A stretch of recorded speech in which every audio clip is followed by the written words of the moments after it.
Hi, thank you so much for joining me. In this segment, I want to talk about how free energy and the law of mass action relate when we are looking at non-standard conditions. So if we are at non-standard conditions, we're no longer dealing with K, we're dealing with Q, that kind of nebulous law of mass action. So in this case, it says calculate the free energy for the reaction. My partial pressure here is 0.1 atmosphere. Well, standard pressures are 1. So if we're looking at standard, ambient, temperature, and pressure, we're looking at a temperature of 25 degrees Celsius and pressures of 1 atmosphere. So we are no longer dealing with standard conditions anymore.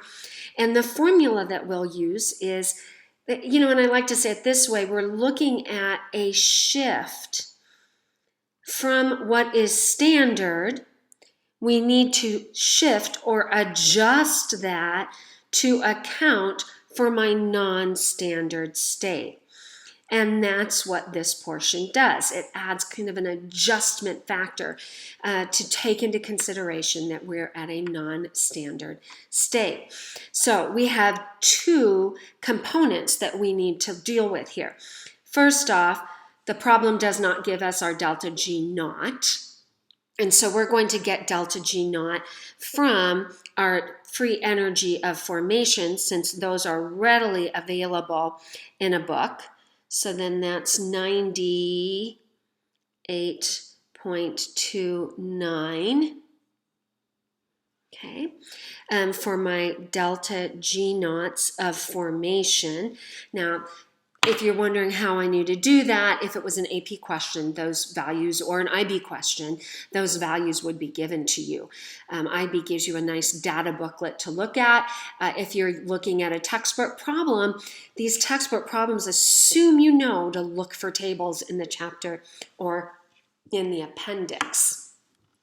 So the delta G naught is simply going to be my product minus my reactant. So my delta G naught for the reaction is going to be 98.29 minus 2 times 51.8.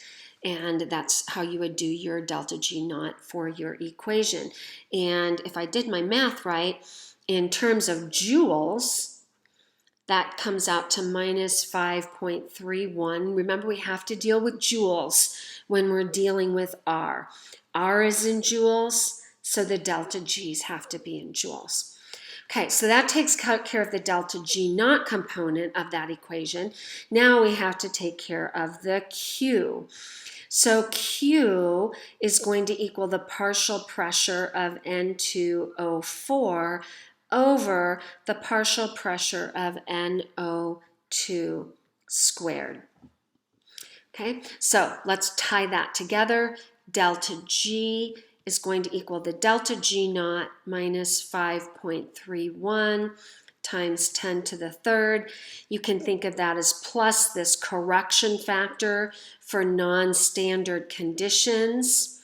The temperature is still standard, so we're going to keep that at 298.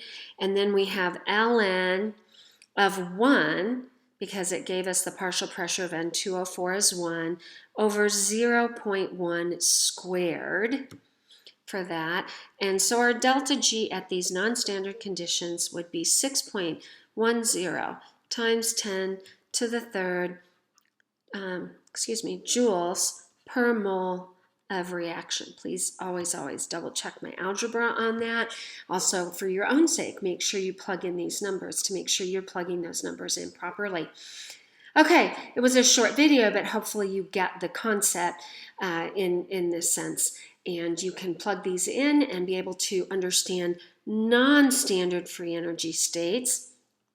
One of the variety of ways to get your standard free energy state, and the use of Q in this case instead of K. So thanks so much for joining me on this chemistry journey. Until I see you or you hear from me again. This is your best chemistry teacher signing off.